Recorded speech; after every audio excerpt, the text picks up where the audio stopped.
Here. Okay. All right. We are rolling on our end. Well, hi, everybody. Welcome to this grant session organized by Quillen, Eric, and myself. My name is Josh Quillen. In my upper left-hand corner is Quent Rose, and below Quent is Eric Beach. I just want to give a real quick context behind how Quent and Eric and I know each other, and then we'll get off and rolling. I play in a percussion group, a percussion quartet in Brooklyn called So Percussion with Eric. And I've actually known Eric longer than anybody probably on the Zoom screen. Eric and I went to grad school together at Yale studying percussion. And then we joined So Percussion 1 year after another. And we've been playing in that group ever since. And I've played steel pan in the context of So for a long time, and also run the steel band program at NYU. And that's where I met Kendall Williams. And Kendall then introduced me to the pan scene in Brooklyn in particular, and then through Brooklyn on to Trinidad and Tobago from there. And I had been to Trinidad in 2002 to play with FaZe. And so I'd had some experience in the world, but met Quent at the first Pan is Sweet competition that happened in Brooklyn at Roulette, if I'm not mistaken. And Quent made a point to sit beside me. We were both judges, and I don't think you and I had ever met prior to that, and you just sat down beside me and you said, "Hi, I'm Quent, and we're going to talk." and it was an awesome evening, and I really enjoyed it. But you really always struck me after that moment as somebody who really is kind of a mover and shaker in the community, and I'm really grateful to know you and to sort of, and you're an amazing player and arranger and composer and all that stuff, and a pan tuner. So anyway, before we get to Eric, I want to turn it over to Quent, and sort of, Quent, if you can sort of lay out for folks why we're having this discussion, what it is we're talking about, and then maybe prompt Eric with the first sort of question, and we'll go from there. I do want to let everybody know on the Zoom screen, this is very informal, so if you have a question, you can either just hit me up in the chat or unmute and say, "Hey, I have a question." So we're going to pretend we're a family here, and interrupting is okay. But Quent, why don't you go ahead and take the floor here? Sure. I dropped something for you in the chat. So good evening, everybody. My name is Quent. I've played pan for the last 26 years. In the last 7 or 8 years, I started tuning. In the last 15 years, I started arranging. And then ever since I was a child, I was basically writing music. So one of the things that prompted this need for us was homelessness. There were two things happening simultaneously in the pan community. The first was that, coronavirus had stopped people from being able to gig, and it made it difficult for anyone to even try to think about practicing, which meant that there were no ways that bands realistically, as musical professionals and musical performers, could perform and make any music. Because most of them, if you were a band that had instruments, you still couldn't get the players together, or they're getting stuck up the nose. It was just really complicated. So I knew that bands weren't making revenue, which means that they weren't paying bills. And then the first news of bands being kicked out of their yards in Trinidad, it made me remember that there are still homeless bands in New York. And the number one thing that I've thought about is, well, I live in New York City. Okay, if you live in a matchbox with a roof and one window, you need to pay $7,000 a minute to live there. So the biggest issue is, how are the bands even going to get the right amount of capital to put them into a place where they can then be viable and then grow their organization? Well, the dark web, you don't want to do that. So for the most part, we're going to think of something more viable. PPP loans were coming out. EIDL loans were coming out. There were all of this government money. People were being paid extra to stay home, right? And I'm considering how could we get this funnel to exist in the steel band community? So I went online and I started to think, well, who do I talk to? And I tried to have some meetings with USSA and some local councilmen about the discretionary fund application for this year. And sitting down in that meeting, as articulate as I tried to be, looking at the actual document that I had to fill out or had to talk through to even get the money, speaking with these local politicians and businessmen and women, I did not know anything really about what the document was asking for. Like, even to apply for the discretionary fund, there was like 3 months prior documentation that needed to be in, things needed to be notarized by certain people. There was a ton of information that I just felt like Well, I have no idea about this. Went to some older people in the PAN community and asked them, how have you applied for grants? Well, I really apply for grants, I ain't get into them things. And I realized, oh, okay, so you and I are now exchanging the problem. See, it's like a lack of financial literacy. It's not necessarily a lack of money, because people can throw parties, buy houses, and buy cars. It's just knowing how to actually navigate this language, how to navigate the system. What do you need to see from me? Like, what does it need to look like? Because for me, the fear of failure is a motivator. If I feel like I'm going to fail at something, it's going to push me really, really hard to figure it out. But that is actually not how most people work. That if they think that they're going to fail at something, cat on the bed, if they think that they're going to fail something, they often feel less motivated to even try. And speaking with members of the steel band community, trying to get them to pool funds, I was actually trying to get people to get their PPP loans, to get their bands to get PPP loans, to consolidate them, and then use that as capital to then go to a bank and say, give us a mortgage, give us a larger loan. But there was just, oh, it's not a cat, it was a very healthy dog. Okay, I thought it was a cat on your bed. Like, what do we do with this? And there was so much fear about failure. It was just fear. I love dogs. There's just fear of failure. He loves the sound of my voice. I understand. Yeah, but that fear of failure comes from a lack of knowledge. So my thought was, how do I find someone to help me learn this? Because if I go online, it's going to take me weeks of researching to really know what I'm doing. So then there was Josh, who is my secret angel. Don't tell his wife. She doesn't know about us. He has come and swooped in to always give me whatever resources he has, because he's the bridge. Like, really, he's always been that kind of person that's reaching into the nowhere and pulling people together. So he said your name and I was like, okay, let's get this done. So most of this is about trying to be informed about the base level of what needs to be seen. What should I do from right now? I'm a band, I want grant money. What does that mean for me? What should I look like? That's the spiel.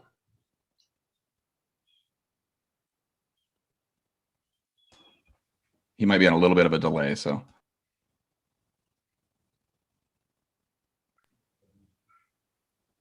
Cool. Should I jump in here? Okay, so I'm Eric Trevich. Like Josh said, I work with him at So Percussion. And So Percussion has been around since 1999. I actually joined the group at the end of 2007. So, I'm going on close to 14 years doing this. And when I joined the group, they had been applying for some grants here and there, but they needed somebody to sort of sit down and really pay attention to it, because it takes a bunch of work to apply for grants. And that's one aspect of this that's a tough thing to figure out when a lot of people are volunteers or doing it for very little money. But I'll say that the first thing I did when I started doing this for So was I sat down and I said, okay, I don't even know what we have the potential to get money for, but I know that there's all these deadlines coming up. And every time one of those passes by and I don't apply for something, maybe that was a wasted opportunity. So the first thing I did was I made a calendar for myself, just to keep track of the deadlines that were coming up. And I would go on the websites of organizations that were similar to ours, and I would Google their, on their webpage. This was 2007, 2008. So, web pages were not quite as advanced as they are now, but still people would list, who their funders were. And I would Google all the funders to see well, do these people have a way that I can apply for funds? And I put it all into a spreadsheet, and I made myself a calendar that's now a Google Calendar. And I just wanted to make sure that I was trying for things. And in the first few years that I was doing it, I was writing dozens and dozens of grants every year, which was probably a lot of them were a waste of time because I was applying to things that we were never, ever going to get. But I guess I've learned along the way how to find those ones that were really interested in what we were doing. And I got better at it as we went along. So, what So Percussion does, we're a percussion quartet, right? And we sort of define ourselves as being part of the classical chamber music world. And there is a system in the US and in other parts of the world that supports classical chamber music happening. And, for this session, I wanted to think about where are the things that we do that overlap with the steel pan world so that they would apply to folks figuring out how to support themselves with pan. Like Quint was saying, like there's a lot of expenses you got to do. You got to have a place to rehearse. You got to have people who are helping you organize those rehearsals and get the instruments and all this kind of stuff. It's actually very similar to what we have to do in So Percussion. So I know that we have people from a lot of different backgrounds or a lot of different levels of expertise. What I was thinking is maybe first I would describe how So Percussion is organized as an organization. So Percussion has what we call 501c3 status. That's a tax status that makes us a nonprofit, tax-exempt organization. So actually, So Percussion, interestingly, did not initially organize themselves with this status. They initially set up a for-profit company to run the business of the group. And it's kind of interesting to take a step back before we even get into that and think about the fact that, like, as artists, right, like, you don't have to have a company to do what you do. You can just be an artist and just play music and do your thing. But when you get paid for that, you do have to report it on your taxes, right? And so lots of people run their private musical careers through their individual taxes, or people even run small ensembles through one person's personal bank account. And it's not uncommon to do that. When you're really small, the government kind of doesn't care what you're doing. They don't care about how many mistakes you're making because they're just not going to get that much money if they audit you, right? But the bigger you get, the more legit you have to do everything. So, Quint, did you have a question about that?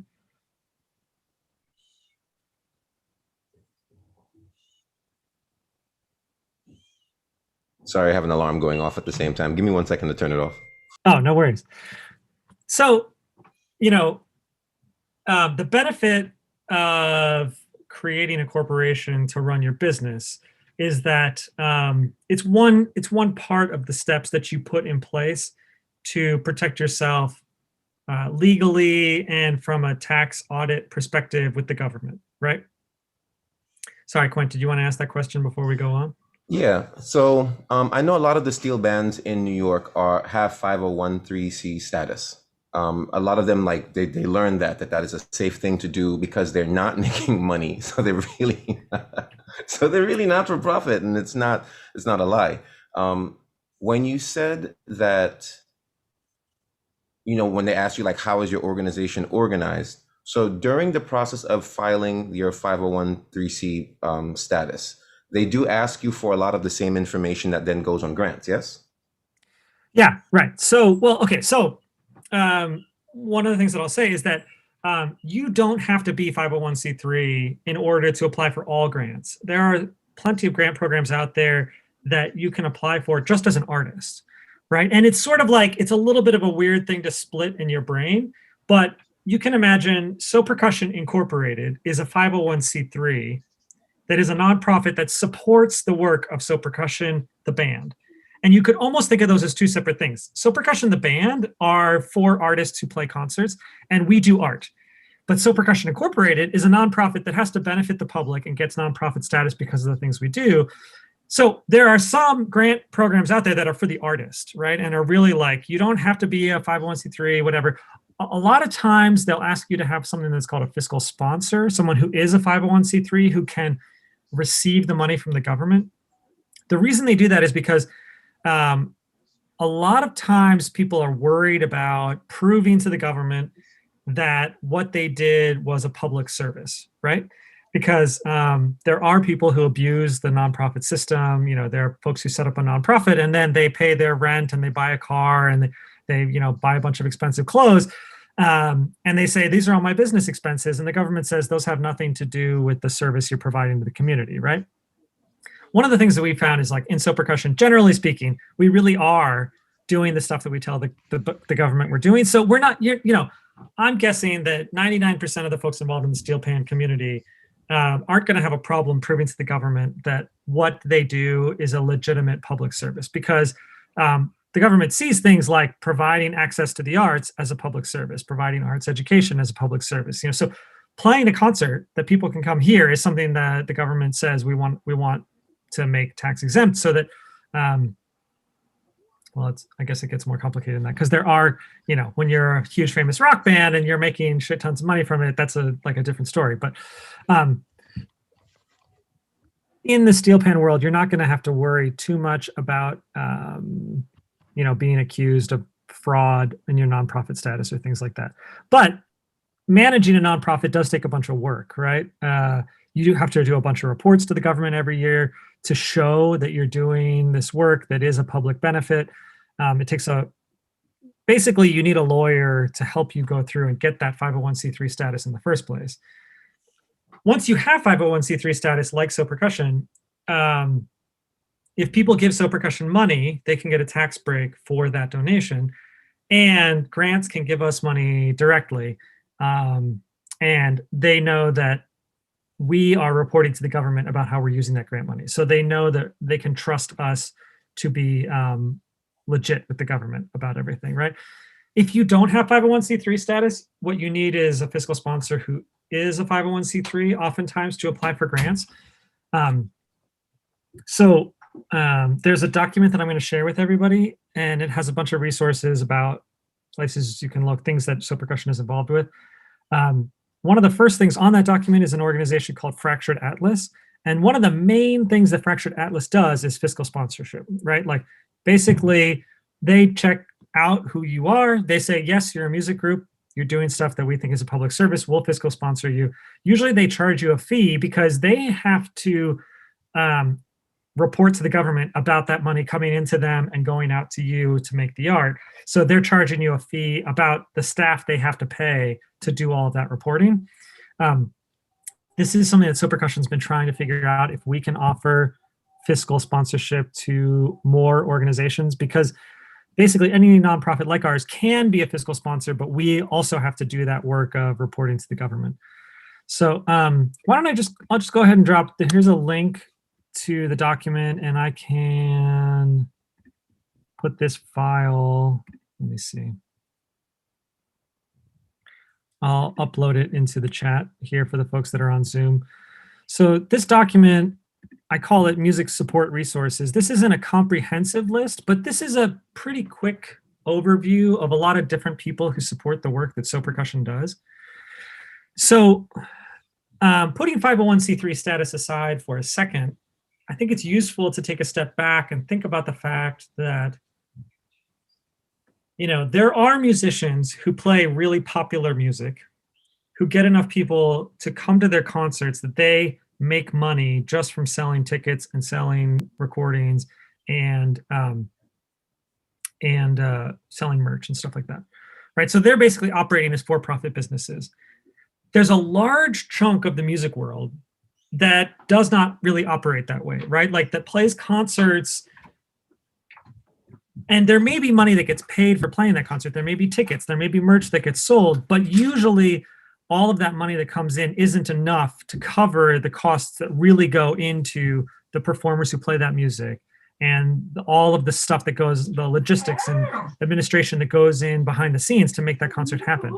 So that whole side of the music world that doesn't make enough from their concerts to pay for itself, that's the side of the music world that tends to engage with the nonprofit sector, right? And you can think of that like that's definitely all classical music. So any, orchestras that in your city, or opera companies, chamber music ensembles. A lot of jazz also happens this way. A lot of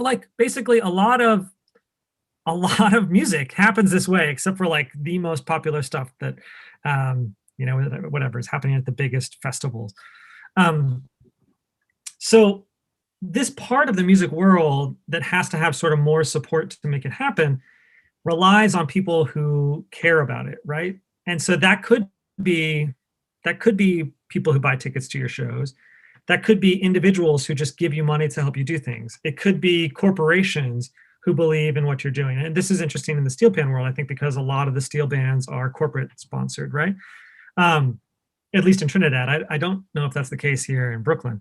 But then in the nonprofit world, there's this big sector of private foundations and government foundations that say like, hey, we want this stuff to happen. And so the first thing I want to think about always is take a step back and say, who are these people who have money and what do they care about? Because if they're giving money to support the music that I'm doing, they care about something that I'm doing. And they care about some particular part of what I'm doing. So there's sort of different ways that can happen. And I try to, in some ways, organize this support resources document a little bit by areas that I see. So for example, you have, so the first set of things that are in this document are nonprofit support organizations. So all of these first ones, Fractured Atlas, Musical America, Candid, Charity Navigator, Americans for the Arts, these are all organizations that just believe in the idea that there should be nonprofits in the United States, right? Some of them are arts specific and some of them are just nonprofit specific, right? They just think it's good that there are people doing nonprofit stuff in the United States and we want to support people who run nonprofits. So that's an interesting thing to think about, right? Like there are people who just care about supporting you because you are a nonprofit, because maybe you did do that work to get the 501c3. Or in the case of Fractured Atlas, maybe they recognize that lots and lots of smaller organizations, even just doing the work to get the 501c3 is a huge lift. So Fractured Atlas tries to be a resource for anybody who's working in the arts, and whether or not you have that 501c3 status already. An interesting one on this list is Candid. Candid is sort of a newer organization that was a merger between this organization called Foundation Center and another called GuideStar. Now, an interesting thing about nonprofit law, when you're a 501c3, your tax returns are public information, right? Because basically the government is saying, if we're giving you a break on your taxes, you have to be public about why we're giving you that break. So in GuideStar, you can look up the 990, which is the annual tax return for any 501c3 in the country. I think you might have to sign up for a free account to do that, but you can look up So Percussion. And, there's a bunch of information in there about our largest funders, about, like what we pay ourselves and what we spend our money on, our annual budget. And, basically like every nonprofit is doing this. So as you're going about and you're trying to learn how other people are doing stuff, it's actually not a bad idea to go to a place like GuideStar and look up the last tax file and look up the last 990 of organizations that you're trying to be like. And you can see who's on their board of directors, who were their biggest foundation funders. You're trying to figure out how to do it like other people who are doing what you're doing, right? And the other thing about Candid is that the side that's called Foundation Center, there's a website they have called Philanthropy News Digest. And that's basically like a list of grant opportunities that come up. And it's all searchable.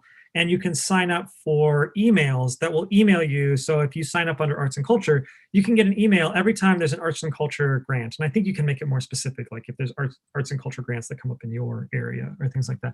Eric, I'm really sorry to interrupt, but like I just want to put a pin again in what you just said about the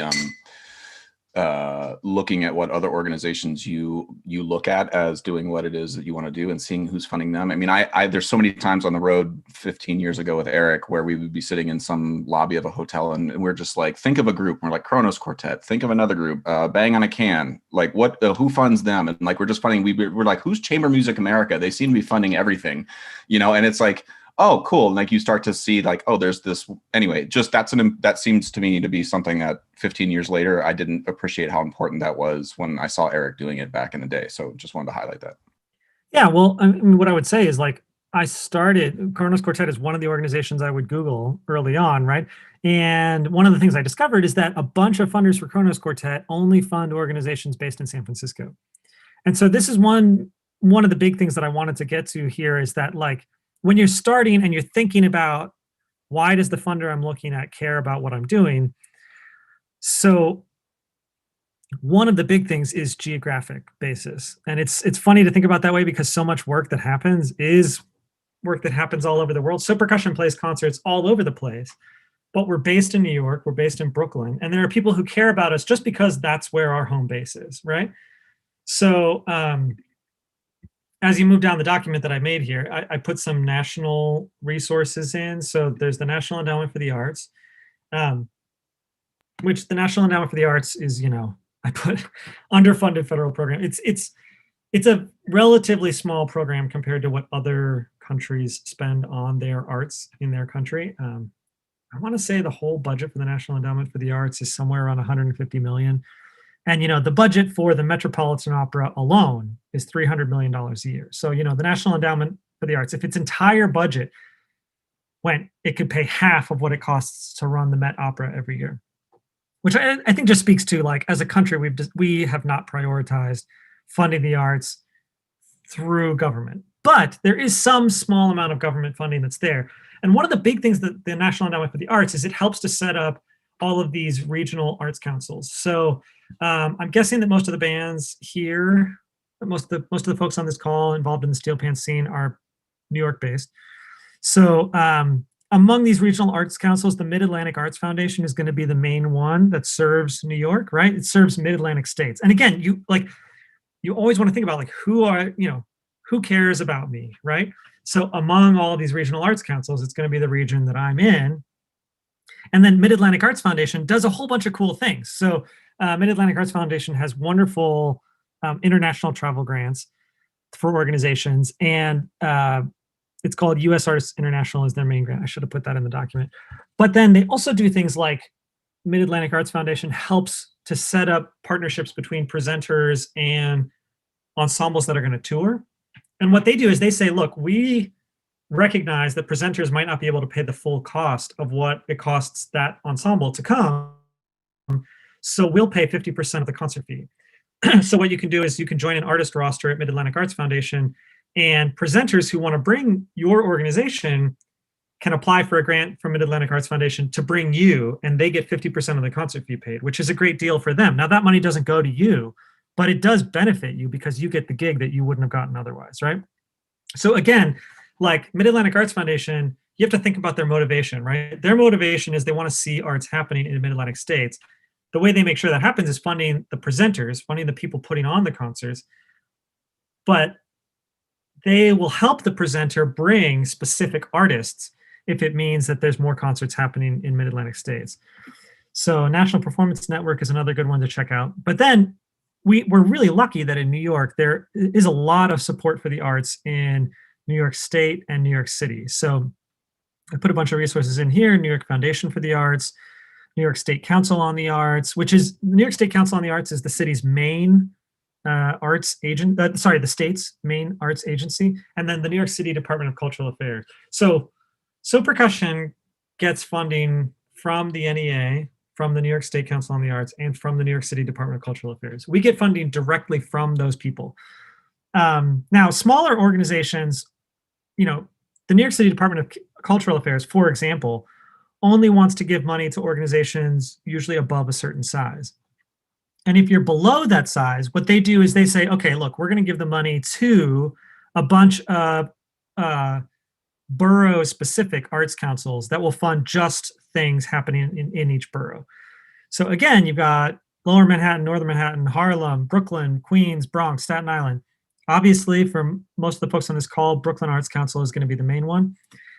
Brooklyn Arts Council would be the first stop. If I ran a steel band in Brooklyn, the first thing that I would do is try to get to know the people at the Brooklyn Arts Council. Because really, like, that's your first foot in the door to getting funding from the city government. And actually, the Brooklyn Arts Council runs two main programs that fund, they call it community arts grants. So they call it the Local Arts Support Program, and then there's the Brooklyn Arts Fund. And it's interesting, the Local Arts Support Program is funded by money from NYSCA. So it's from the New York State Council on the Arts. And then the Brooklyn Arts Fund is supported by the Department of Cultural Affairs in the city. Now, that doesn't maybe seem all that interesting until you think about the fact that, like, think about Cuomo and de Blasio, right? Like Cuomo runs the state and de Blasio runs the city. and they have to get along because the city is in the state, but there's plenty of times where they fight with each other and they have different priorities. And one of your things you have to think about when you're working on grants is, what is the priority of the organization that I'm applying for funding from right now? So sometimes that's going to be a little bit different. If it's funding things in New York State, they care about statewide. How do you do things outside of New York City? That's good. You want to highlight anything you're doing outside of New York City if you're applying for a program that's funded by New York State. If you're applying for a program funded by New York City, they almost always want you to not talk about anything at all. If it is outside, if it's 50 feet outside of the city limits of New York, they don't want you to talk about it on your application, right? Because what they fund is in New York City. So, I feel like I'm like beating a dead horse with this thing, but it is really important, because that's the motivation. The motivation for those people giving away their money is that they care about certain things, right? And the New York City Department of Cultural Affairs, they care about cultural activities happening in New York City. So you want to talk about how you're doing cultural activities that benefit New York City. Eric, there was something else too, again, like you're just saying some things that are like, oh yeah, I remember Eric doing this all of my time with you. And so like you said, develop a personal relationship with the people at the Brooklyn Arts Council. Like I remember us getting denied for maybe one of the CMA grants early on, and you being like, I wonder why. And you just like, burp, burp, burp, and you looked up who it was. I think it was Susan Dadian or somebody, some very lovely person who like emailed you back and was like, oh, here's why, let's meet for coffee. And now we're regularly funded by them. And it's like, these institutions are not behemoths that are run by robots. Like there's somebody sipping coffee on the other end of this that has to make hard calls. And so even if you get denied a grant, developing that relationship will be better than getting the grant and never saying hello to them. You know what I mean? Yeah. Well, okay. So I would say there's two main ways that money gets distributed at these organizations, right? So you have organizations who convene panels, who decide who's going to get the money. And then you have organizations who determine internally, and usually it's what's called a program officer, determines who's going to get the money. And those can be really different, right? And it can depend on the organization, how they function. So some organizations, and New York City, New York State, the NEA, they all convene panels, right? So the people you talk to, they're not making the decision about your grant, but they can give you a lot of information about what the panel tends to like or dislike in the application. So, actually, some ways they're the easiest people to talk to, because they don't have any skin in the game. They're like, look, I'm not deciding if you get the money or not. So I can tell you this. I can tell you that the panel doesn't usually like it if you put in this kind of a work sample. Or, you want to be really friendly with these people, because you're trying to glean information from them about the best way to apply. When it comes to the kind of organizations where the program officer is making the decision, that's going to be a little farther down the list usually, especially when it comes to things like family foundations or things like that. So a family foundation, usually it's money that was left by a rich person to start a nonprofit that was going to support a particular thing that person cared about, right? So I put in here some things like the Rockefeller Foundation or the Rockefeller Brothers Foundation. Those are actually two different organizations, because the Rockefeller family, lots of different people had money. But, a lot of times those foundations were started and they would say things like, we know that our founder really cared about jazz and really cared about contemporary dance. So we're going to start an organization that's going to fund jazz and contemporary dance. But then a lot of times it's started after that person's dead. And depending on how specific or legally specific the language was that they started the organization with, there's leeway in terms of the people who run the organization now and how they give money away. So sometimes they don't want to convene panels because they feel like, we know how to identify the people who really align with the founding mission of the organization. So we're going to decide. In those cases, when you talk to somebody at the organization, it's not uncommon that you're talking to the person who is actually going to decide whether or not you get funded. So, it's really important to have personal contact with these people, because we do this at So Percussion. We teach together at a couple of universities. We teach at Princeton, and Jason and I teach up at Bard College. So when a student applies, right? A student applies, they send in a video because they want to come study with you. It can be perfectly wonderful. Maybe they're a really talented performer.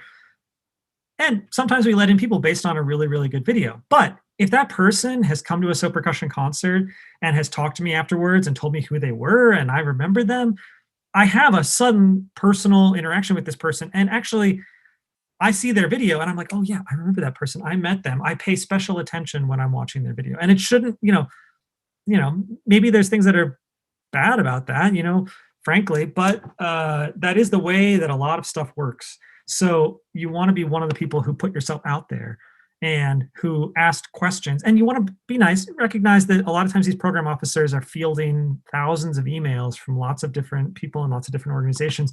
It's okay to be persistent, but always be really nice when you're reaching out. But also ask questions. Like, I would say, so this is the thing, like any organizations that invite you to apply, they post guidelines about how to apply for the grant, right? So the guidelines are the instructions. They tell you how to apply for it, and they tell you what's important to the organization. Read those guidelines and be familiar with them before you reach out to the program officer, because you want to ask questions that are pertinent, that really matter, and that maybe aren't covered in the guidelines. If you ask questions that are really blatantly covered in the guidelines, a lot of times they're frustrated because they're like, I put this in a document for you and you didn't read it. Right? So again, it does take time. How many, so you've served on some grant panels, and this is just purely mercenarily speaking, because you have hundreds and hundreds of grants that you're looking at. How many grants just get put on the no pile simply because some instruction wasn't followed in either putting it together, your cover letter wasn't in the right place, like stuff like that? Like, how important is that stuff just on first impressions? I can say I have seen people thrown out for what were essentially mistakes, or my impression is usually the grant panels, I mean, they're made up of artists usually, right? And so they're people who care about what's being done and they want to support as many people as possible. I mean, frankly, sitting on grant panels is really hard because usually the panel feels horrible because there's not enough money to give away to everybody, and they really want to fund everybody who has applied. And you're trying to do your best to differentiate who deserves a little more and who deserves a little less. But I have seen people thrown out because something missed a technical requirement. And sometimes that technical requirement meant that it wasn't 100% clear that the organization qualified for the grant or something. And based on the rules of different foundations, sometimes they can't go back, they can't ask you for follow-up documentation or things like that. So I have seen people disqualified that way, yeah. You want to imagine that it's not going to go that way. I've been on panels with people who were sort of criticizing the grammar of folks who wrote the grant application. And usually I would fight with those people because I think it's totally ridiculous to say that you don't like the way somebody wrote something. But, if there's one person like that on the panel, they get a vote on the panel and you're fighting against them too. So you do want to think about how you write stuff. And I think that goes maybe to one of my biggest things that I think about grants, which is, it sounds a little silly, but I love bullet points, because a bullet point makes you think about what are the important things that you want to say. And it's really easy when you're reading something that's written with bullet points to pull out a bunch of important information really quickly. And think about the way that you read, right? Like when you read a document and it's got like 5,000 words and it's just nonstop, your eyes glaze over for a second, then you're reading through, you're trying to make sure you're getting the right information. When there's bullet points, you go boom, boom, boom. Here's 5 important things that I want to remember about this. I honestly think that learning to use bullet points was like one of the biggest things that changed my grant writing. And it happened after the first time I sat on a grant panel for the New York City Department of Cultural Affairs. So the way that works is you get selected to sit on this panel, right? It's like you're going to meet them on Monday. On Friday at like 2:00 in the afternoon, they send you a PDF that's literally like 1,000 pages long. And they're like, review this and be familiar with it for Monday. And you're like, there's no way. I can't possibly know all of this information by Monday. So you end up skimming. And it's really, really, you're feeling bad the whole time. You're like, I as quickly as possible, I need to understand, who is this organization? What is it they say they're doing? And again, you got to think back to, what does the funder care about, right? Like maybe it's a funder who funds performances, right? So when you're applying, you need to talk about the performances that you're doing with as much specific information as possible. And a lot of times, I definitely did this when I first started writing grants. You're thinking, I am going to write the most impassioned argument about why so percussion is special and we're doing really important work and they should give us the money. And frankly, a lot of people are writing that same exact thing. And a lot of it is stuff that the panel's trying to ignore and read through to get to the meat and potatoes of what you're actually applying for the money for. So grant panels love it when you cut through the BS for them and really say, here's exactly what we're doing.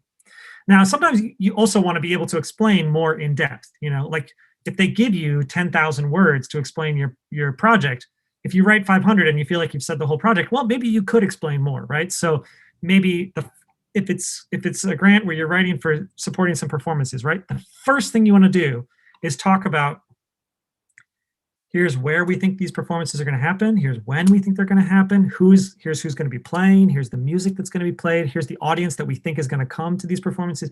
And of course, lots and lots of grants get written before you really have all that information. So it's very reasonable to make your best guess. So I do this all the time. Jason at So Percussion, he's our main liaison with our management company, right? So he's the one talking to our managers or booking the concerts for So Percussion. And a lot of times I'm writing these grants and I'm saying, Jason, where are we playing and what's the music that we're playing? And he's like, I don't really know yet.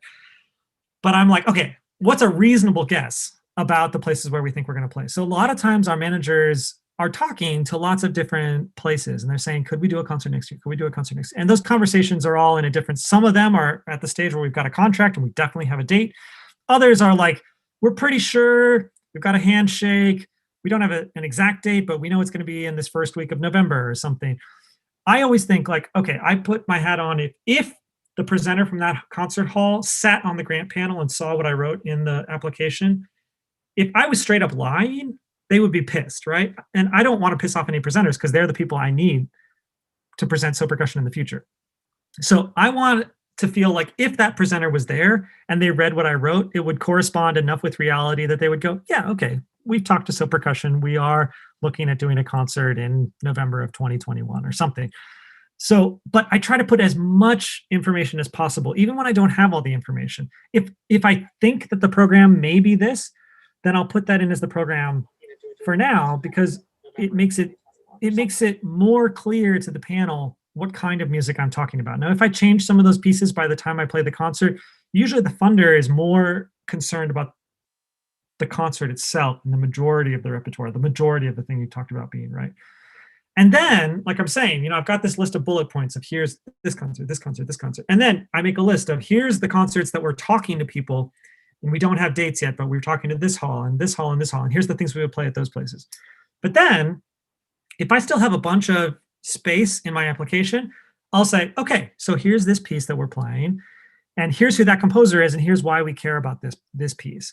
And if a person reading my application really cares and is really like, I want to know more, it's there. It's just further down in the narrative, right? So the very first thing in the narrative needs to cover like the most important information that someone needs to get in your application. And then if you're going to fill it up with other information, if you're going to provide more detail about the pieces you're playing or why you're playing in the particular place you're playing or stuff like that, that should be lower down in the narrative for the person who really, really cares and really wants to get to that. I mean, literally, I think the very first line of my narrative is the place where I have the best chance that the person is paying attention. And every single line under that, they're going to pay less and less and less and less attention. So if I save the concert date for line 300, and that's at the bottom, a lot of people haven't even read that. And they don't even know what day my concert is happening. That concert date needs to be at the very top because I would say concrete details trump any flowery language any day of the week in a grant application, right? Telling people, I have this plan, this thing is happening. That's always like the most important information you really want to get across. Is it okay to just pause for 2 seconds here? And we have a lot more folks who have signed on, and maybe just if anybody has a question on anything that, we've covered a lot of stuff up to this point. Is there anybody, Quint, is there any specific follow-ups that anybody would like to have on anything before? Oh, 1,000 things. How dare you? Okay. No, I've been taking very copious notes. I've about 3 pages of it so far. This is good. So some things to summarize, it's a lot, but some things that came to mind. One, you did say that the avenue that most of this money comes through is either in the classical chamber music vein or jazz. Sorry. Okay. So I should be clear that for that I was giving examples of types of music that are often supported by grants. Gotcha. There is definitely music. There's definitely funding that's out there for other kinds of music, and it's just that these are the ones that we're more familiar with because we're more in that classical music model. No, I understand. It's just that it's always been this kind of like funny line to draw. What makes chamber music not chamber music because it's played on a pan? What makes calypso not chamber music? What makes the classical music of Trinidad, which is calypso, not classical music? Like, it's a very funny line that really, it's just in the wording. It really, really is just in the wording. If I, for instance, were to take a Bugsy song, a panorama song from 1976, and omit the iron player, omit the conga player, slow the tempo down to about 80 BPM, and add some wind chimes instead of a timpani, no one would be able to tell. See, you're laughing, Aileen. No one would be able to tell me that that's not classical music. So part of actually, I'm not laughing. I'm agreeing with you. You're agreeing with me. Okay, so it's laughter and sympathy. It's I just like the you know, the context. Yeah, and how you compare that. I love that. Yeah. I mean, because I've gone to steel band festivals where I've seen exactly this. When Kasim went to the World Steel Band Festival in 2000, I was 15, 16, showing my age, somewhere there. Nonetheless, but you know, one of the things that they told us was that for 9 months, I remember this, we have to raise $25,000. The city is giving us this. Daily News is sponsoring this. We have to raise $25,000. At that time, God rest his soul, William Jones, who's the founder, or one of the founders of Kasim, passed away in the last 2 or 3 months at like 4,000 years old. This man was probably speaking to God before he died. He's just that kind of energy. He was really, really adamant about having relationships with the peoples that we had money with. He would invite them over to his home for food. He would go to their offices for nothing. And I never really understood that. I always felt it was, and God rest his soul as well, not Jonesy, Dougie, Martin Douglas, who was one of the former presidents of USSA and the founder of Crossfire Steel Orchestra. He also had this habit. As a matter of fact, he would often come to my school in the middle of the day while I was teaching, tell people I was his son. That for a while, for almost a year, they thought he was my father. It was the funniest joke. Nonetheless, he would come to my office, sometimes with the paperwork after seeing a councilman, and on several occasions he's asked me, I need you to come and talk to this person. They're on a lunch break. And I never really understood. I felt it was like, you know, this is the worst, this is useless. These people want money, they don't care about that. You are just reinforcing that there is a level of personability that's also part of the grant, or the permission of money requires a slightly deeper relationship than the form. Well, I just want to jump in here, if that's okay, because I think it's a really interesting and important question. And actually, I think that the world that Soul Percussion works in is grappling with this question. For a while, for almost a year, they thought he was my father. I think that Soul Percussion's world, this classical music world, is really like is thinking about this a lot these days. And I want to put on everyone's radar that Chamber Music America, which is the one that Josh was mentioning before, it's under that Music and Performing Arts Foundations. Please keep an eye on them, because this is inside baseball information, but I know that they are launching a new grant program that's specifically geared towards chamber music that comes from non-Western European origins, right?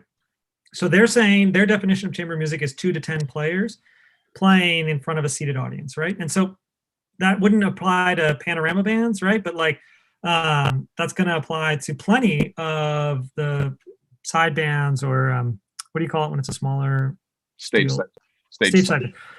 So that's absolutely chamber music by their definition, and they're going to start a whole new grant program that's just going to be centered on that. And I feel like a ton of the the steel bands who do that kind of stuff would get funding from them.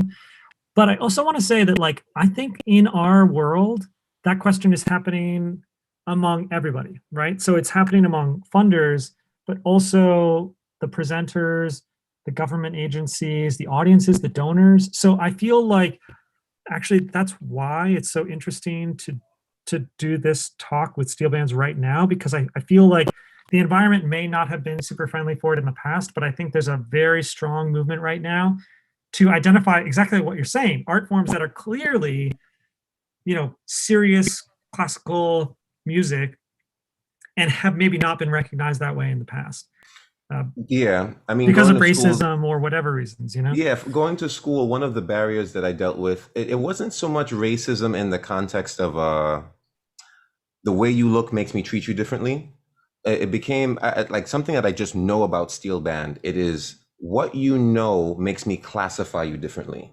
If you are a literate musician, I'm going to classify you completely different than if you are someone that just plays by rote. Like that's just a really heavy line that's drawn into the steel band community. And if you're someone that reads, we're not going to trust your feel. Like your music may not have the right. You could play the pan with your music and it kind of off, that your school key and thing. You kind of right. You ain't feeling it. I ain't feeling it. You could play the notes, but I'm not feeling to dance when you play. Or the converse is you can roll on a note for 4 beats and I feel like I'm going to be in tears, but you can't identify a whole note on the page. Like the dichotomy of that is really a thing to kind of overcome. It is my mission on this planet to make everyone literate in both. You can read the page, now can you read the vibe? The same kind, it has to be both. Well, and I would jump in too to say, sure. We're doing this right now. We've applied for Kendall. We applied for a grant for Kendall to write a piece for So Percussion. And it's really interesting to me from being outside the pan world, the way that so often what Kendall defines he's doing is arranging. Right. And to me, he's composing a piece of music. Maybe he's used a melody from somebody else as the basis of that piece, but it's his piece of music. He's a composer. But the way composer or arranger gets used in different ways in different worlds can be really funny. Mm-hmm. That's something, Quint, I think, just to speak to you, and this is just, and take my pet peeve from the point from which it's coming. I was born in a cornfield. So the term composer and arranger, I do feel can be a block, I think, sometimes in a grant application. Arranging means something. It means taking material that's not yours and arranging it. And my hunch is that most people don't want to fund that. But I agree with Eric. There are 12 symphonies written every year that get performed in Brooklyn. There are 45 that get written in Trinidad every year, from, big bands down to pan around the neck bands. Yes, technically I think we need a new word. It's not arranging, it's composing, but it's something different. And I feel like that CASM should be funded in the same way that the New York Phil is. You know what I mean? In terms of how we think about an orchestra, a symphony. You know what I mean? So anyway, that's just I'm agreeing with everything you're saying. I can work with a $2.5 million budget. I can work with that. We can start this. We can start this talk. I'll just say the American Composers Forum, who's also on this document I sent around, take a look at them, because they are thinking about this question. And again, it goes to like who American Composers Forum, right? Like they care about composers in America, but they're asking the question of what does it mean to be a composer in America these days? Yeah, because most of them are not. Take Bela Bartok, right? Like, right. He's this Hungarian composer. A lot of his pieces were based on Hungarian folk songs. And by the way the steel pan world works, they would have said he was arranging those folk songs. But, we call him as a composer in our world. So I feel like what people need to start doing is applying to the programs at the American Composers Forum and saying, I am a composer by your definition. Sometimes I call myself an arranger when I'm working with people in Trinidad, because that's the way we use that term there. But I'm a composer by the way you define it. So I'm applying for your program. And honestly, I think like the way the panels are going, the way the conversation is going in the community, there's openness to that argument right now. Yeah, that barrier of language is a thing, because I know that as a steel pan teacher that also I like to train composers. I do. It's fun to try to pick another brain because they don't know what they're about to write. I don't know what they're about to write. It's actually new. They do run into this. We all kind of run into this block where being called a composer has a weight to it and like a responsibility that I think is not attached to being an arranger. often I mean, this is a little, I don't know if this is off the cuff, but just as some background knowledge, because most of the bands have to operate as cover bands, for lack of a better word, composition comes across like a difficult step because there's no foundational material, so that they feel across the board, every generation, 30 years of people playing pan. Tell someone to write a song and they're going to get really skittish about where to start. Tell someone to arrange a popular song and they'll get you the song done by the night. And it's like this weird thing. If I were to just hum a melody you didn't know and you arranged it, you really did compose all the other music. But language is a huge part of what I'm noticing is the barrier. Just understanding that this word fits into this box for you, but I have another word that fits into my box for that same thing. I can say without a doubt, like David Lang is somebody in So Percussion's world who is I love David as a composer. He wrote us a concerto that we played with the LA Phil. I can sit here without a doubt and tell you the process that he went through with that, though nuanced and different, is not any different than what Mark and Kendall and Odie did with Skiffle Bunch. You know what I mean? Like it's the translation of the material is different, but they're both in terms of by my definition, they are both absolutely composers. I would have no problem saying that. But again, that's coming from the cornfield, so take that for what it's worth. I know that historically that language has been used, so I want to be respectful of that. Real quick, are there any other questions from anybody else who's on the Zoom screen? I want to make sure anybody else who's here who wants to ask a question gets a chance. I think there's one in the grant from Karen asking about insight into the Shutter venue grant. Yeah, that's a great question, Karen. And it's a very complicated application. So I'm actually totally happy. And I should just say this right now. Anybody who's watching this right now, I am happy to be a personal resource on any grants that you're actually doing. I offer this all the time to the students who come to our programs, and very few people actually take me up on it. But like, if you're working on a grant, I will help you on your specific grant. And lots of times I feel like my best help can be when I'm looking at that grant and I look at their guidelines and I think about how you're writing it. Honestly, writing is tough. And I feel like it's actually kind of like, you have to be humble enough to show somebody you're writing, because if they criticize it, you're like, oh, I'm a bad person. You're not a bad person. You're just trying to communicate effectively. And you need somebody else to read it and say, like, I think you're trying to say this. And you're like, oh my God, that's not at all what I was trying to say, but I'm glad you read that. So it's really useful to have other people read your writing before you send in a grant. So I'm willing to do that. My email is eric@sopercussion.com. So anybody on this call, feel free to. You said it too fast. You said it too fast. Say it again. Oh, it's Eric, ERIC, @sopercussion.com. Now the bots that are trolling the internet are going to take my email address, and I'm going to. I just tossed it in the chat, Eileen.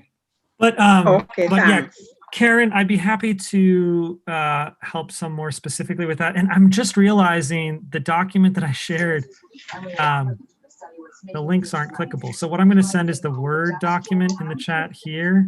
I'm also going to upload this to Dropbox so I can share it. So if anybody doesn't know, the Shuttered Venue Operators Grant is one of the rescue packages that was part of the government response to coronavirus. It's like similar to PPP, but specific to people who either run venues or are arts managers or do work that's related to ticketed concerts and venues. So the rules are very, very specific. One thing I wanted to point out is one of the links in the document that I sent is to an organization called Pentacle. And they have something called the Next Steps Program. The Pentacle Next Steps Program is funded. It's actually interesting. The Gilman Foundation funds this program, but the program is to help people with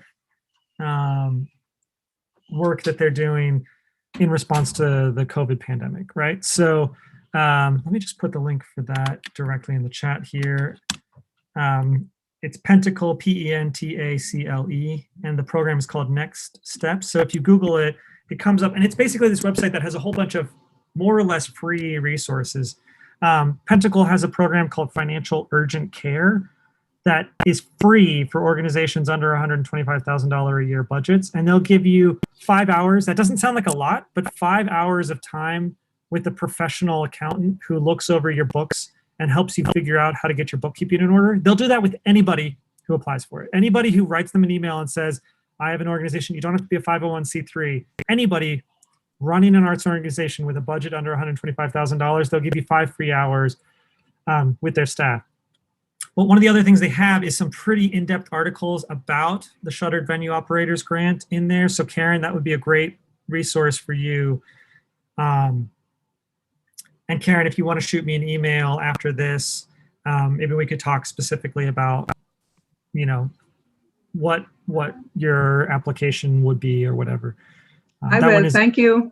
Yeah, it's a honestly, I know a lot of grant writers in our world too, and that one has people pulling their hair out. It's really, really hard. That 5 hours of advice with like a CPA is. Pen Emotion is taking advantage of that right now. I don't think that people realize that that's the. I'll put the link for the Financial Urgent Care program in here as well. And basically, so this is the thing, like the Gilman Foundation is a funder that actually they fund So Percussion. We get a grant from them just to help us do our work. But a lot of what the Gilman Foundation does is also give money to other organizations who do things that help smaller nonprofits or smaller arts organizations, right? So they said, look, everybody's dealing with this COVID-19 pandemic. We're going to fund, we believe that Pentacle does a really good job with this. So we'll pay Pentacle to offer this program for free. So normally Pentacle charges you to do this, but Gilman Foundation is paying Pentacle to do it right now, right? So I think this speaks again to that question of personal relationships with the people who work at these foundations. If you see a foundation that is funding people like you should look up the program officer who works in the program that you're applying for and send them an email and say, look, I don't know if you're the right person to reach out to, but here's who I am. Here's what I do. Do you have any advice for me? And a lot of them are artists themselves. You know, they care and they really want to do their best to help people. Now, sometimes they're fielding thousands of emails. Sometimes it takes people a month to write you back. That's okay, but like you should try. And the other thing that was coming to mind for me with that is that I feel like the steel pan community in general could benefit from better exposure in the city government. And I think the way that needs to happen, I mean, frankly, this is outside of my league, but what I could imagine is making like a league of steel pan ensembles or something, making an organization that would be made up of representatives from each steel band. And those people could go together to the Department of Cultural Affairs and say, we want to talk to you about the things that are facing the steel band community all together as a whole. But one big one is, you know, right this year, all of the city council seats are up for election. I bet a lot of the steel pans are in District 35. So Lori Cumbo, who's been the representative there for a long time, she's term limited. So I actually have not been following the race. Our rehearsal studio for So Percussion is in District 35. So I haven't been following closely enough about who is going to be the representative there. I don't vote in District 35 though. So I think it's important for people to be engaged with the city government. And because there are a lot of things that happen through word of mouth or through knowing people.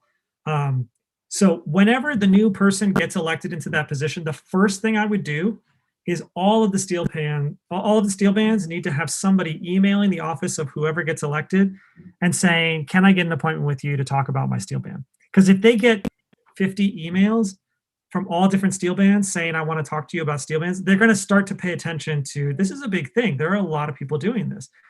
This is a big thing in my district. I need to care about it, right? Like they care about voters, and steel bands are big groups of people who are voters.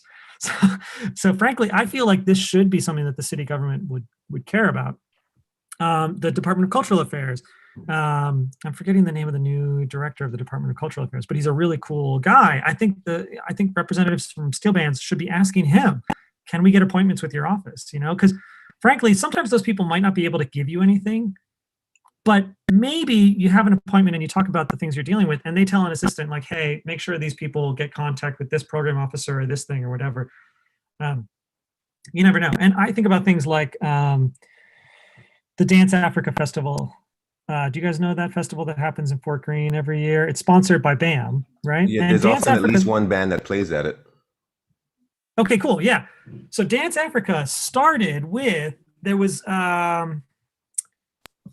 this guy, Harvey Lichtenstein, who was the artistic director at BAM, and he was friends with, I'm forgetting the guy's name, one of the directors of one of the African dance ensembles in Brooklyn.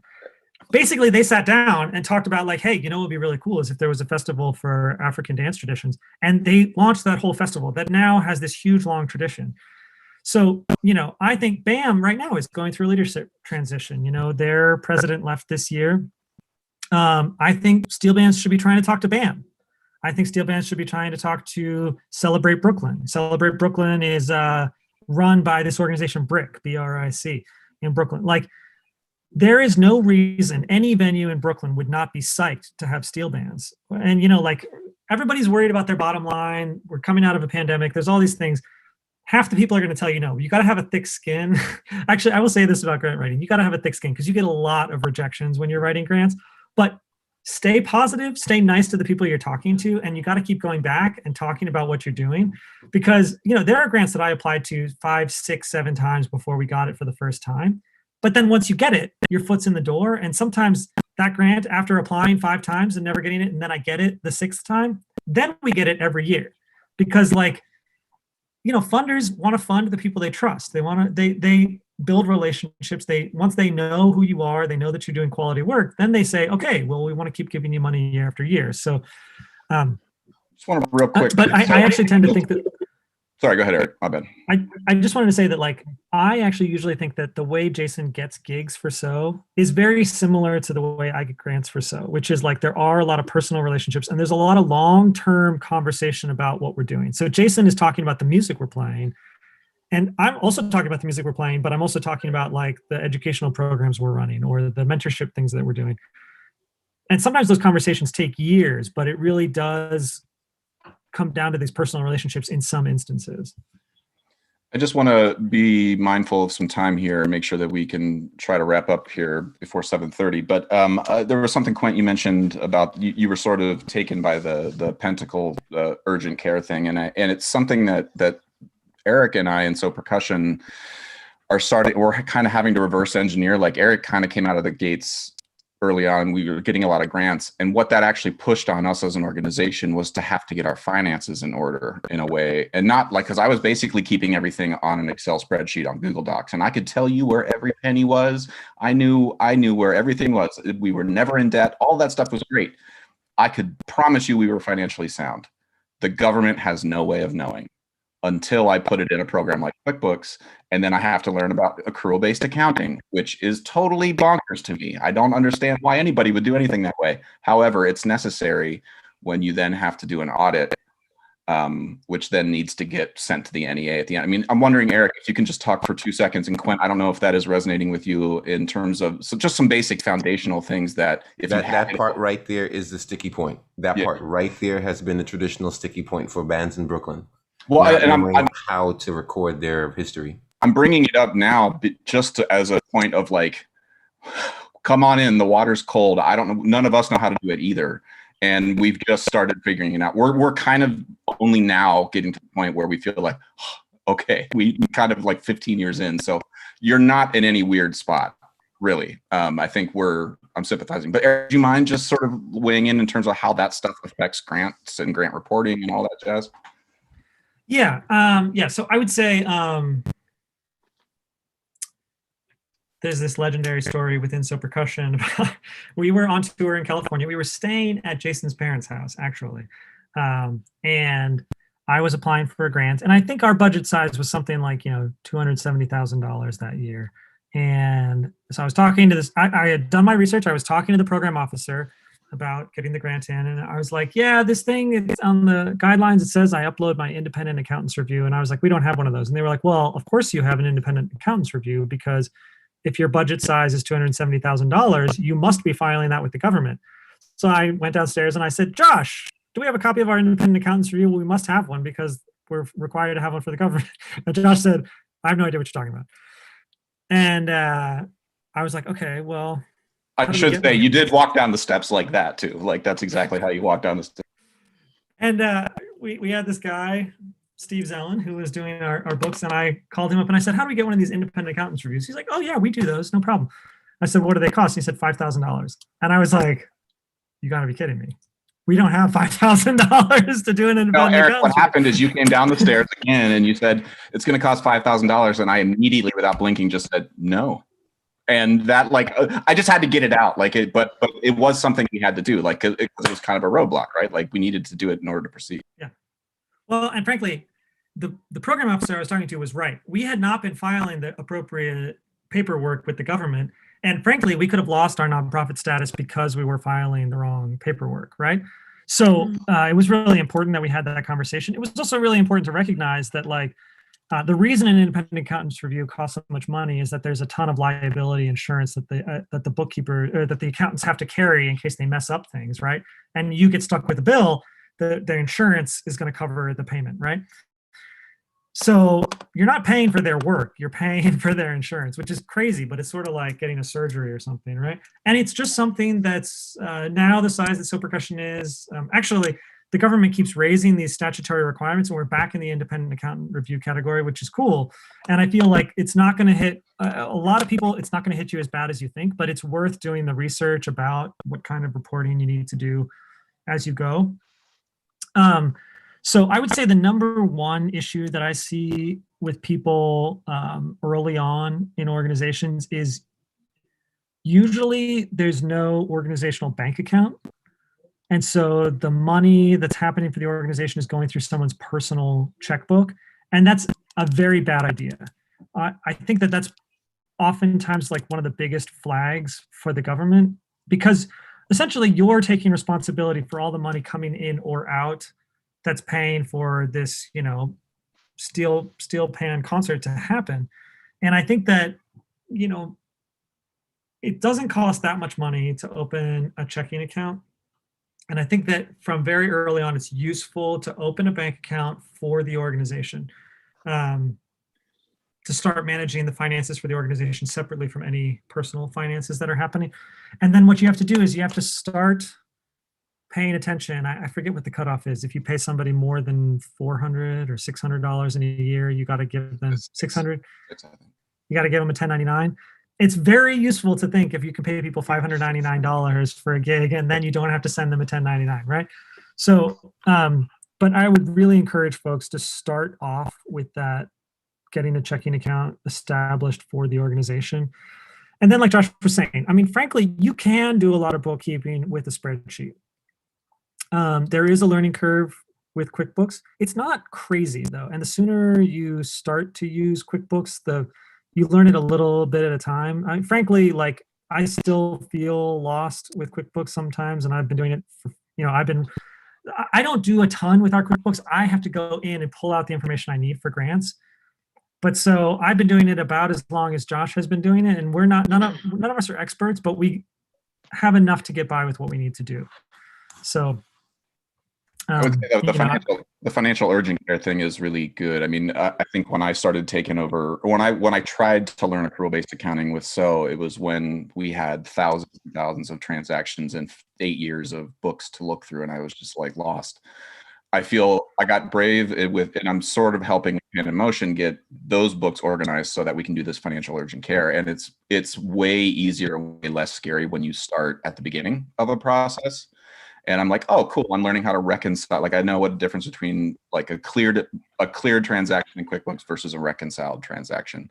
And then how you classify things. What are your program accounts in QuickBooks, so that when you need to make a budget for an educational program, you can say boom, boom, boom, boom, boom, and spit out everything you've done for educational programs in one report. And you can hand that off to somebody and be like, this is what we did. And this is what we've done for the last 5 years. If you have to go back and rebuild the 5 years prior, that's just, so anyway, just like start now. Even if you've got one transaction a month and that transaction is your monthly QuickBooks fee, that's important to learn how to like have that foundation there. And again, there are other programs other than QuickBooks. It's like learning Logic versus Pro Tools. Like there's different things, but QuickBooks is a pretty industry standard one.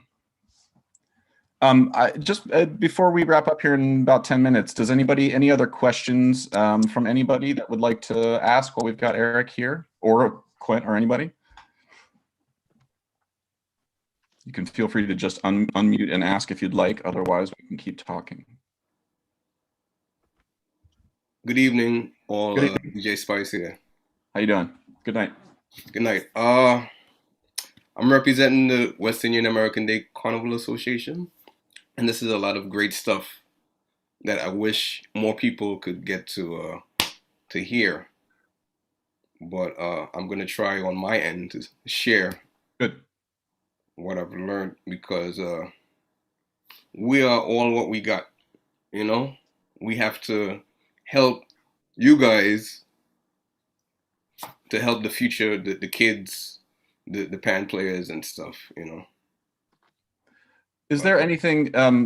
Do you mind me asking you, just because out of ignorance, like from your standpoint, what are some of, like, listening to some of the things that Eric was laying out? What are some of the sort of like things that were popping up in your head that are needs within the community from your vantage point, from Wideca's standpoint, that you feel like are, like, if we got some of these things in place, that could help facilitate other things that are going on? From my standpoint, Yeah, dealing with the pan groups and stuff, it looks like they've just been having issues with getting places to practice, financial issues, you know. So a lot of the links that you put out here, I would try to get to them so that they could get some funds and be able to practice, be able to have a place to actually practice. You know? this is something that I think I've talked with Eric a bunch about in minivan rides on tour, and Quint, you know, just in pan yards, or in chatting, you and I've talked about it. Like, to me, that kind of seems like patient zero for the whole scene, right? Mhm. Like, if the pan yards go away, then, like, it's a real scramble to do anything larger than 3 or 4 people in a room or a basement, you know? Like, Yeah, about that. So we have to kind of be honest, right? The panyards are gone. If you don't think the panyards are gone, I want you to open your window and look at Linden Boulevard. You could look at Linden Boulevard from any point and see that 652-story building. Or you can look to Eastern Parkway and see its twin. So the panyards are gone. Or at least the places that we used as panyards are gone. So at this point, it sounds really radical and it sounds really extreme, but I think that the best option for Pan in Brooklyn is to build their own shit. Renting from someone is living with a bill on your toe until you die, and then you die and somebody else is still paying the bill. So my hugest push is to get the city and the leaders of the community to figure out where it can be built to be a community center for steel band in New York. It would change everything. It just needs to be one spot. I don't think that sounds crazy radical based on, I mean, Eric and I have been talking in the confines of So Percussion about the idea of real estate. And it scares me to think about real estate. Like, personally, I'm scared about real estate. But Eric, I mean, does anything Quint's saying resonate with sort of where your head's been at recently with how you've been thinking about So Percussion in that vein? Well, yeah, I mean, we've been trying to figure out, I mean, frankly, So Percussion, we have a 1,600 square foot studio that's near the Brooklyn Navy Yard, and we can barely afford it, right? And I love it in there, by the way. I love it in there. Yeah, I mean, but you know, we have to have space because we own all of these instruments. We have to have a place to store them, and we might as well have a place that's big enough to store them and rehearse at the same time. Space is a huge issue in New York City. I mean, it is understood among the city government, among the arts funders in the city, that space is a massive issue for everybody. So it's not unusual to talk to people at any of these organizations, and they totally understand how big of an issue space is. I mean, for steel bands especially, you know, I mean, I actually don't even know where the pans get stored. Like, where? That's the thing. Right now, most of those pans are being stored in community lots, And unfortunately, the pandemic, and quite frankly, people dying, specifically people that were communicating with the members, with the like leadership in those lots, are no longer here. So they were being stored in places like the Brooklyn Navy Yard, that quite frankly, the bands are being evicted from. And some bands don't even realize they're being evicted from it. So I mean, like the situation is not bad. The situation is not terrible. It's the worst case scenario. Mm. So, I mean, I say this with a smile on my face because I guess Oshun has done that to me. But generally speaking, I've always found that people don't really act until it's bad. You limp, you limp, you limp, you limp, you limp, you limp until you can't get out of bed, and then you call the doctor, that kind of thing. So, I mean, you and Josh, quite frankly, are like the two friends that are just visiting, like, hey, we haven't seen you in a while. You're the one bringing us food and antibiotics at the last minute. So it's just really, really, really important that we understand that there is not time to waste on our part, and that the information that you've given today is so crucial. It almost needs to be the foundation of what management and steel bands are talking about for the next year easily. I just can't thank you enough for the information, honestly, because you've clarified a lot to me, Mhm. in really a short amount of time. So, Well, I would say, and as well, Josh. I would say, cool. I mean, Eric, I'm friends with smart people. I've made a habit of surrounding myself with smarter people than me. But I mean, I do want to sort of not push back, but I want you to know that the four of us in so percussion and Pan Emotion, everything I'm involved with, like, if the Pan community is sick, I am too.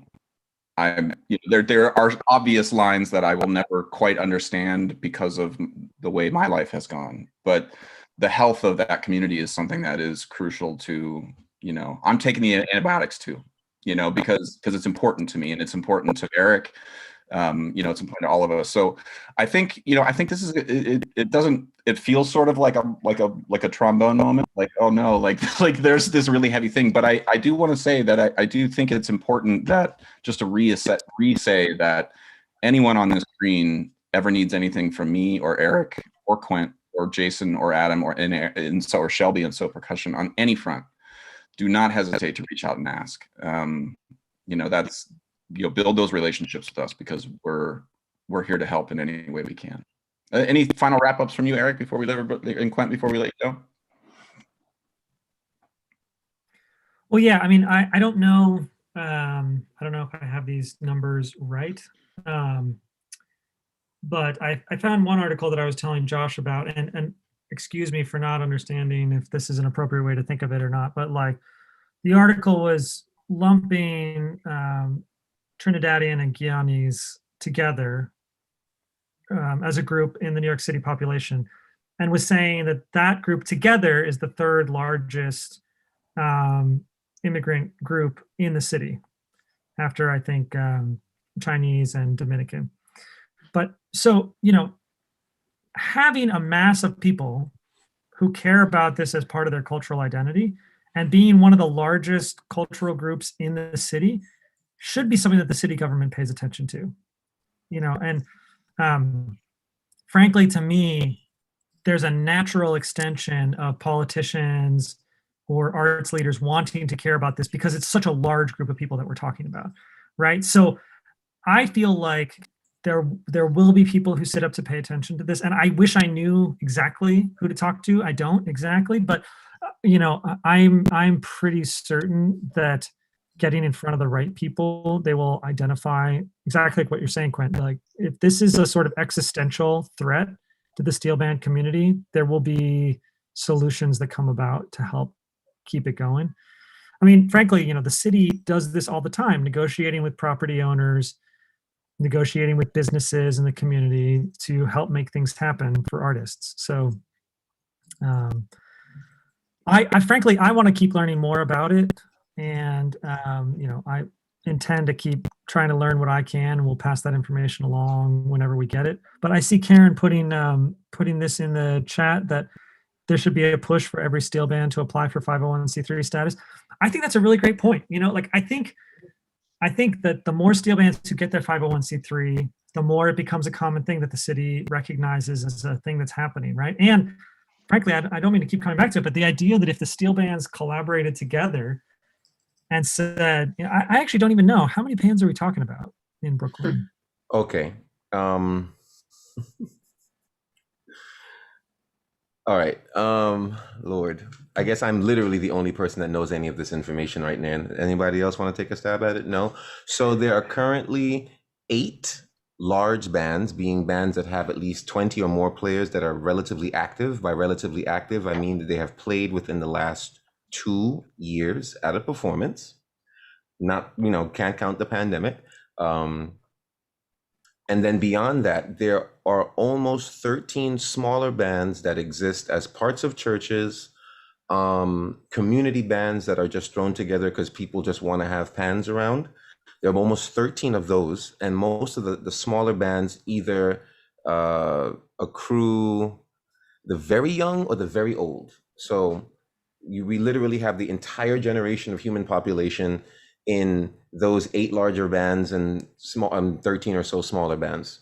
So population-wise, when you exclude the fact that a lot of these bands also survive by teaching in the schools, because the schools end up being a resource pool of players for the bands as well.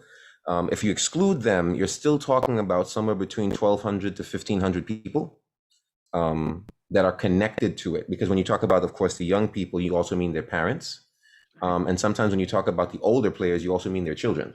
So that it's a lot of people. In the meeting that I had with the USSA, which is the United Steel Band Association, United Steel Band, I'm saying something right, United States Steel Band Association. Currently, it's being headed by 2 members of the steel band community. I tried to impress that we had a lot of district leaders. Tried to impress upon them, this is your district that these people live in. You are the only ones that can help us. Only you can save us. Kind of situation. But those are the numbers. Those are the numbers. They are willing to be organized by certain people that they trust. Oddly enough, for some reason, they trust me. I don't know why. I'm not the best filtered person, but they trust me. So I'd be able to contact them to get things done. DJ Spice, I would love to speak with you to figure out how we could work together beyond this conversation about how we can pool things, because I know that working with Whiteca means that you become, what do I want to call it? You become like a central face to the Caribbean community politically. I don't know how to put that another polite way. Like if I go to a politician and I start to talk to them about steel band, they're going to think, okay, Trinidadians, Jamaicans, Whiteca. They're going to kind of always steer their way there. So we should talk. All right, I just sent you my contact.